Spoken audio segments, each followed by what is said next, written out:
I went, what? He's even closer than what he was before. So I've got a couple of good shots there too, I hope. Look, and you might not be able to pick it up, but directly ahead on those rocks, I just see a little flash of off-white colour there, creamy colour. So that's a kingfisher. So I'm just going to put this camera down and see if I can get a couple of shots of him. Does this camera zoom in? No, I'm on my Action 4 today. So I've got my R7, I've got an EF 400 5.6 L USM, and I have a 1.4 Teleconverter on that. So I've got 560mm on the crop sensor, which is nearly 900mm. So I just try to get a, there's a kingfisher up on that rock again, but I just lost him. He went down under, he's looking for crabs because the tide's just going out. He's looking for crabs, and he's just having a bit of a feed. But what's popped up on the rocks just a bit further down is a female or juvenile Australasian darter, because it's got the white belly. So I'm going to try to get a little bit closer. And it's got to dry off now. It's been swimming, been feeding and swimming in the water there, so it's just got to dry off. It looks pretty small. It's probably a juvenile because it's quite small. So I'll try to swing this camera around now, and I'm just getting some video footage also on my R7. So I've just got my Canon here on a little tripod. Give me a little bit more stability, then I can run a slower shutter speed, because it is a bit dark at the moment as the sun's just gone under the cloud. So I'll get some shots of these two birds.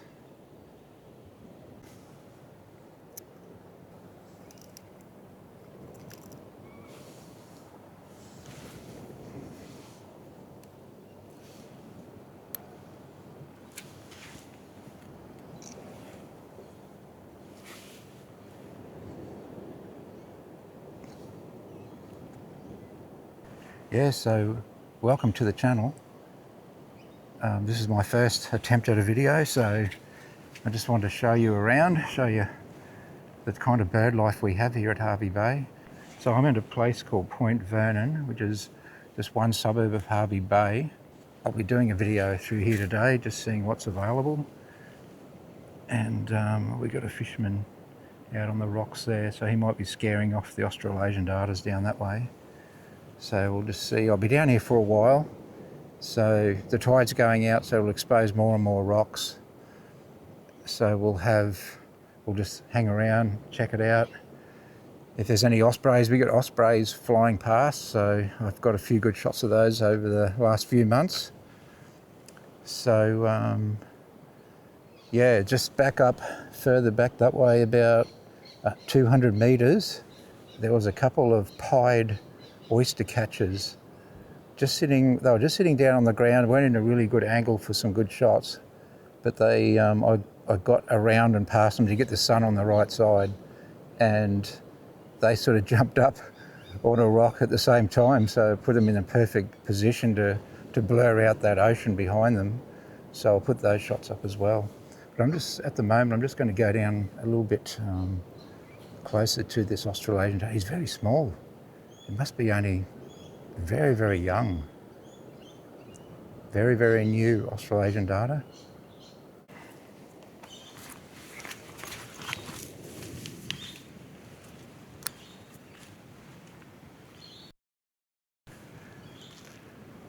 So I'm running this audio on Bluetooth, so hopefully I don't cut out. Yeah, he's hidden by rocks, but he's very small.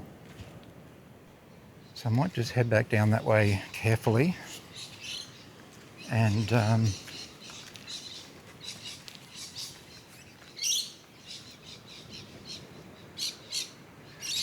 we'll see if we can get a better shot of him. He's just hiding behind those rocks. So.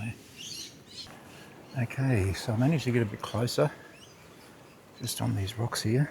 I've still got my R7 on a tripod, just so I can get that shutter speed down there. they're quite stable, although they do get a fair bit of head movement. Their necks are quite long. So I've got this little mini tripod to try to get down as low as possible. Sometimes I use the auto exposure, but generally you can't trust it. I'm just going to drop the exposure down a little, take it out of auto.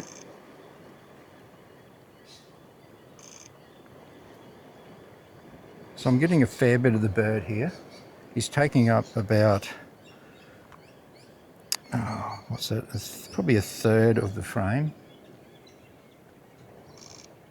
So when I was taking the ones a bit further down, they were pretty much taking all of the frame. Actually, I was only taking half of the bird at one stage. Yeah, so I just put the video on. He's, there he is, well, there she is, I should say she. Apparently the juveniles have white bellies and necks as well. So because of the size, it could be just a juvenile, and they don't have they got a white stripe on the side of their head behind their eye. On the juveniles, that's not very well defined. Right, let's try to get some shots of this bird here. I don't want to get too close. She's just come back from a swim and a feed. Because of that head movement, I'm just going to try to keep the shutter speed at 1/1000. I'm on f8, which is the maximum. So the f8, so the lens is f5.6, so because we've got a 1.4 tele on it, that's going to drop it down one full stop, so we got f8. So what I've been finding is, well, if you're close, it doesn't matter. Like if you're close, you're getting a much better definition, you get way more pixels. But if you're sort of a bit further away and the bird's a bit small in the frame, I've actually been finding, so we've already got the shutter speed locked in, we've already got the aperture, so our exposure is coming from the ISO, and sun's coming out again. Yeah, so the exposure is coming from the ISO. So I've been finding that the ISO being a little too high is being better than not enough. You get a little bit more noise, but if you're a little bit underexposed, you're getting way more noise in the shadows, in the darks, and sometimes you can't bring up the detail. Whereas if you're and I'm not talking about really blowing the whites, I'm just talking about slightly overexposing. That'll be a nice shot. She just looked back into the sun. Damn, didn't have my finger on the trigger then. She was just shaking her wings. It's a nice pose. Yeah, so we're currently on 1/1000th f8, and then I'm at ISO 500, which is really good. That's quite low. So everything's looking perfectly exposed here. Got just enough light on the back of the bird. I'm at the side of the bird, but the really nice part, all those off-white stripes. Anyway, we won't annoy this bird anymore. We're probably about, what's that, 10, 20, 30, probably about 50 metres. Don't want to get any closer. It's pretty good that she's let us get this close. 50 metres is quite close for one of these. They're very timid. They're probably the most timid bird I usually shoot down here. Righto, so what I'm going to do is, there's a bit of activity in the air. So I'm going to stop shooting this one, and I'm going to move up the coast a bit further. Keep our eyes peeled for sacred kingfishers in the trees here or on the rocks. Actually, before I head off, I might just take a couple more. She's just moved up into a slightly different position.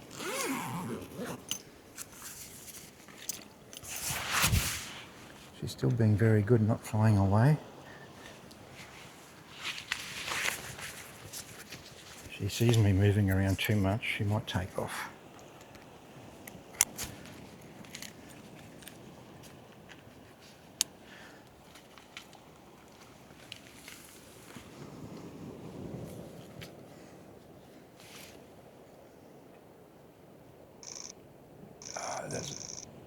got some good shots of opening and beak there. The sun is illuminating it very well. The light was perfect.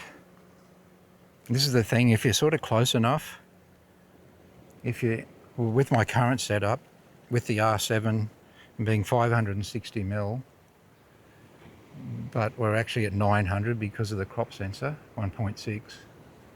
If you're close enough, you can be a little bit underexposed, a little bit overexposed. You're going to be able to recover the detail. But if you've got some distance, if you're at about 80 meters with all the heat haze.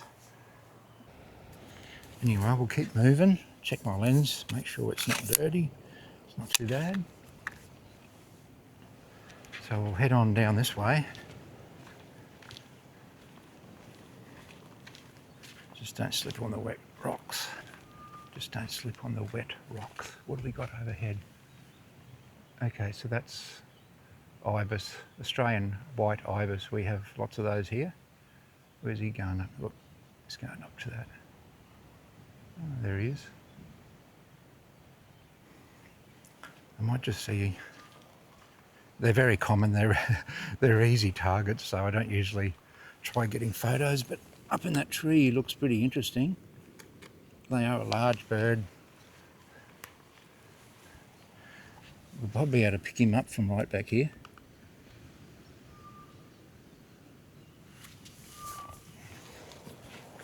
Because he's so big.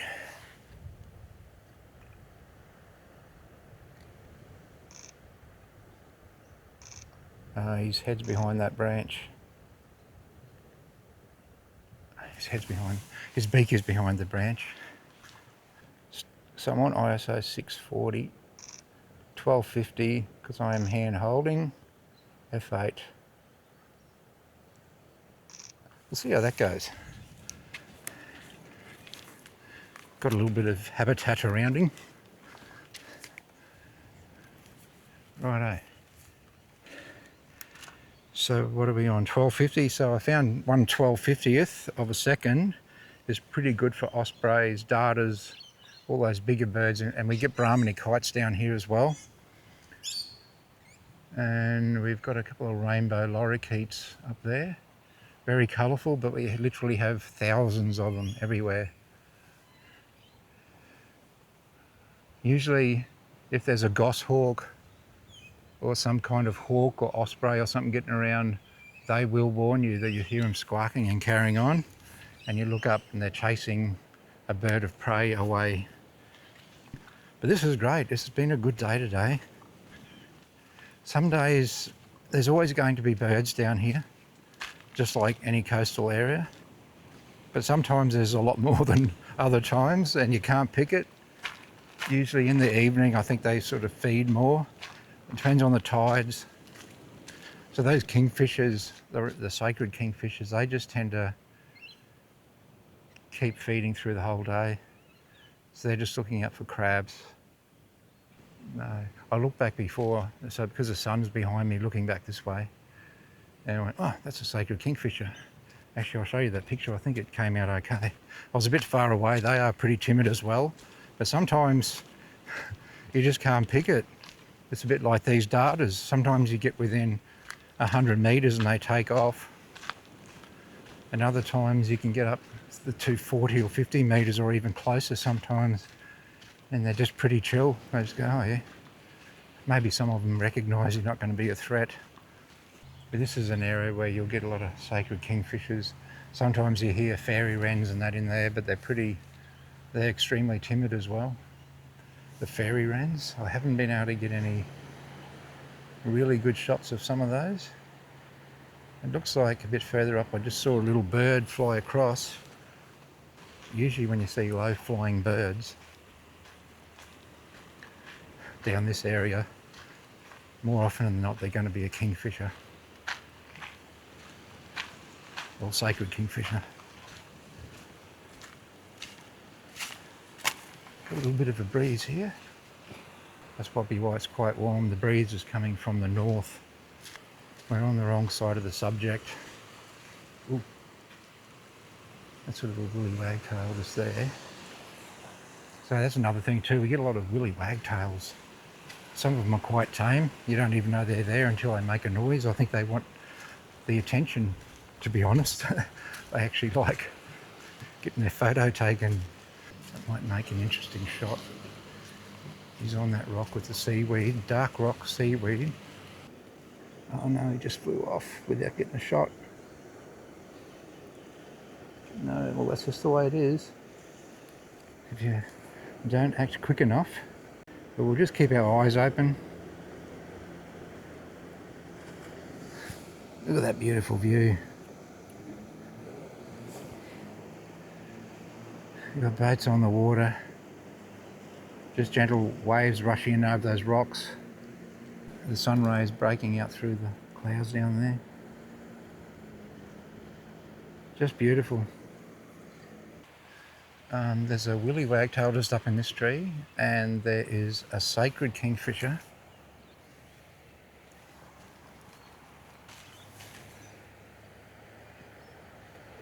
Where are you? There.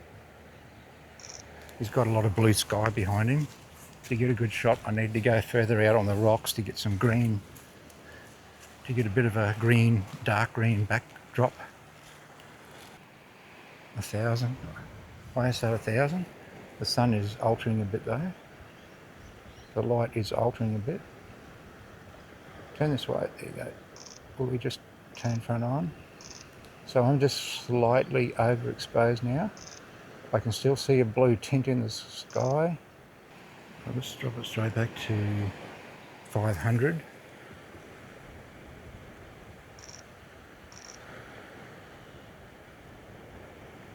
No, so underexposed, the focus is just going everywhere now. So that's probably correctly. So I put it on auto. What's it going to do?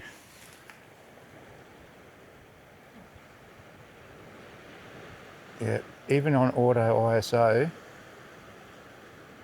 it's too dark. And I've got compensation, a little bit of compensation. How much compensation have I got? I got 2/3 of a stop, 2 marks above 0. And so we're underexposed, and therefore, even if it, that's why I don't trust auto ISO, because we're underexposed, and therefore there's not enough contrast for the autofocus to pick up. Now the cloud's going under, so we need to bump that up to about 1600. We're at 1600.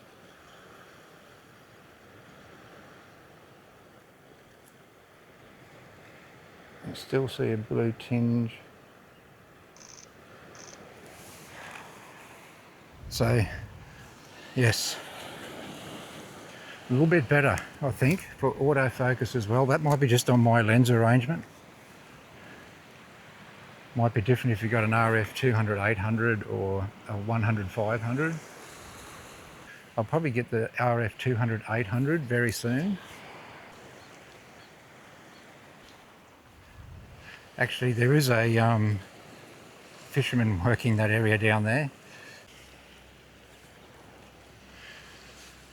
It's getting quite, we're losing a fair bit of light here at the moment. So that sacred kingfisher, it just flew off over here, perched up on a rock, and I went, what? He's even closer than what he was before. So I've got a couple of good shots there too, I hope. We can only hope. Just as I start talking and moving away, there's a sacred kingfisher sitting right up on that branch, pretty close.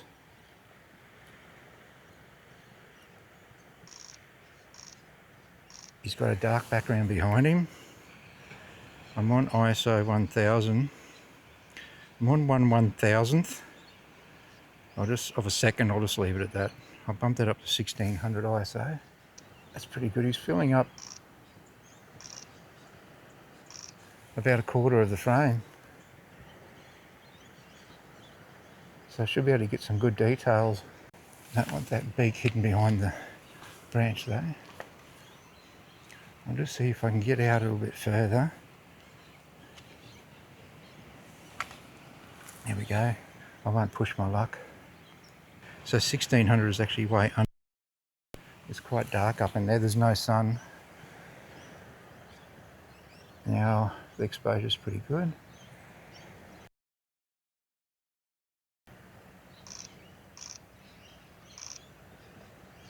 And the autofocus is locked right on the eye. Just got to hold the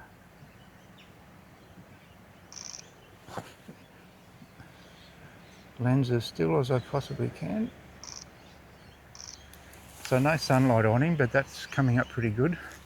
So ISO 3200, and I'm probably 20 meters, not even that, maybe 10, 15 meters away. Beautiful. So that's 1/1000th f8, 3200 ISO. It will be a bit grainy. Well, let's see if I can zoom in there and have a look. Yeah, it's a little bit of noise there. But DxO or Photolab 9 will take that out. But we don't want too much noise. So yeah, thanks for coming along. It's been a very good day. It's been a very good day.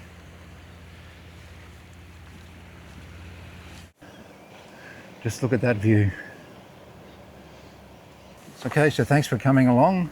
I've had quite a few birds to photograph today. It's been good. I've had some sunny weather. I've had some overcast skies.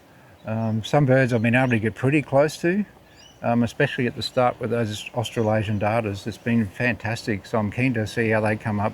So thanks for coming along. If you do like the video, please give me a like. It would be greatly appreciated. And if you could subscribe, that would be even better.